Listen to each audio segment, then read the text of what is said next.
याद है, बचपन में हमें सिखाया जाता था कि गर्म चीजों से दूर रहो।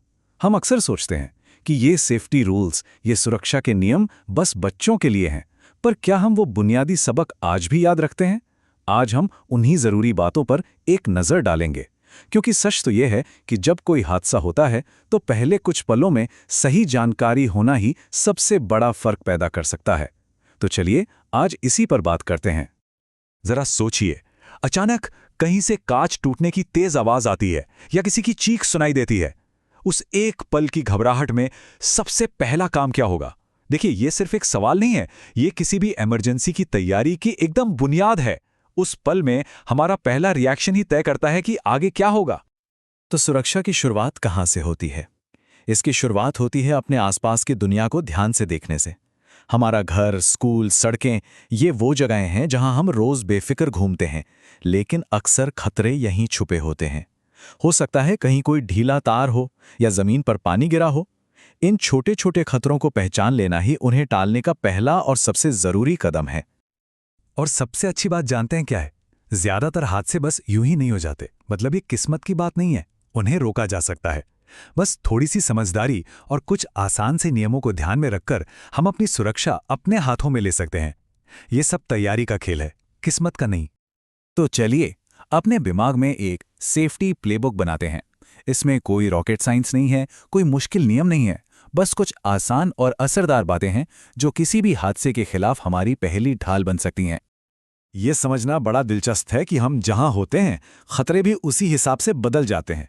जैसे घर के अंदर खतरे ज्यादातर एक जगह पर रहते हैं, गरम प्रेस, बिजली का सॉकेट। लेकिन सड़क पर तो खतरे हर पल बदल रहे हैं, चल रहे हैं, गतिशील हैं। इसीलिए घर और सड़क के नियम भी इतने अलग अलग होते हैं। और फिर आता है स्कूल, जो कि एक ऐसी जगह है जहां हम सब साथ होते हैं। यहाँ के नियम सिर्फ हमारी अपनी सुरक्षा के लिए नहीं है, ये सबकी सुरक्षा की एक सामूहिक जिम्मेदारी है। जैसे सीढ़ियों पर धक्का ना देना या कॉरिडोर में ना दौड़ना, ये वो छोटी छोटी चीजें हैं जो मिलकर सबके लिए एक सुरक्षित माहौल बनाती हैं। लेकिन चलिए 1 मिनट रोकते हैं और प्रैक्टिकल बात करते हैं। हकीकत तो यही है कि हम कितनी भी सावधानी बरत लें, कभी कभी हादसे हो ही जाते हैं। और यहीं से हमारी बातचीत एक बहुत जरूरी मोड़ लेती है। रोकथाम जरूरी है, बिल्कुल है, पर जब हमारी सारी कोशिशों के बावजूद कुछ हो जाए, तब क्या?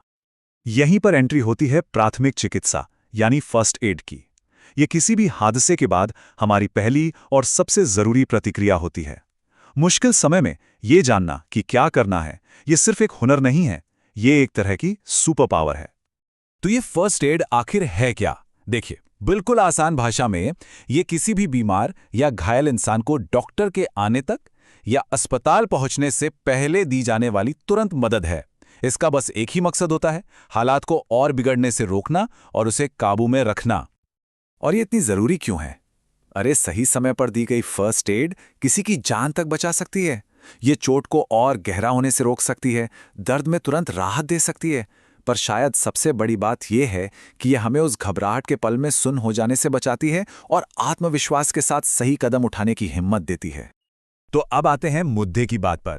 चलिए देखते हैं कि कुछ आम चोटों में हम क्या ठोस कदम उठा सकते हैं। ये वो जानकारी है जो किसी भी इमरजेंसी में बहुत काम आ सकती है। मान लीजिए कोई मामूली जल जाए। सबसे पहला काम उस हिस्से को फौरन बहते हुए ठंडे पानी के नीचे रखना है। याद रखिए, ठंडा पानी, बर्फीला नहीं। बर्फ तो बिल्कुल नहीं लगानी, वो स्किन को और नुकसान पहुंचा सकती है। और ये कम से कम 10 से 15 मिनट तक करना है। और हाँ, एक बहुत ज़रूरी बात, अगर कोई छाला बन जाए तो उसे कभी फोड़ना नहीं है। और अगर कहीं कट या छिल जाए तो? यहाँ हमारा सबसे पहला मकसद है इन्फेक्शन को रोकना। तो सबसे पहले घाव को साबुन और पानी से हल्के हल्के साफ करें। फिर उसे सुखाकर कोई एंटीसेप्टिक लगाएं और एक साफ पट्टी से ढक दें, बस, ताकि बाहर की धूल मिट्टी और कीटाणु अंदर न जा पाएं। अच्छा, अब बात करते हैं नक्सीर की। यहाँ पर ज्यादातर लोग एक बहुत बड़ी गलती करते हैं, सिर को पीछे की तरफ झुका लेते हैं। ऐसा बिल्कुल नहीं करना है। सही तरीका यह है कि सीधा बैठकर सिर को हल्का सा आगे की तरफ झुकाएं और नाक के नरम हिस्से को 5 से 10 मिनट तक दबाकर रखें। इससे खून गले में जाने के बजाय बाहर निकल जाता है। लेकिन एक बहुत जरूरी बात यह भी है कि हमें फर्स्ट एड की सीमाएं भी पता होनी चाहिए। ये जानना कि कब हालात हमारे काबू से बाहर हैं और हमें डॉक्टर या एम्बुलेंस की जरूरत है, ये उतना ही जरूरी है जितना फर्स्ट एड देना।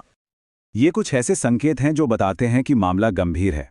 जैसे अगर खून बहना बंद ही ना हो रहा हो, कोई बुरी तरह जल गया हो, किसी को सांस लेने में बहुत तकलीफ हो, हड्डी टूटने का शक हो या फिर कोई बेहोश हो जाए, तो ये वो वक्त है जब हमें फौरन इमरजेंसी मदद बुलानी चाहिए।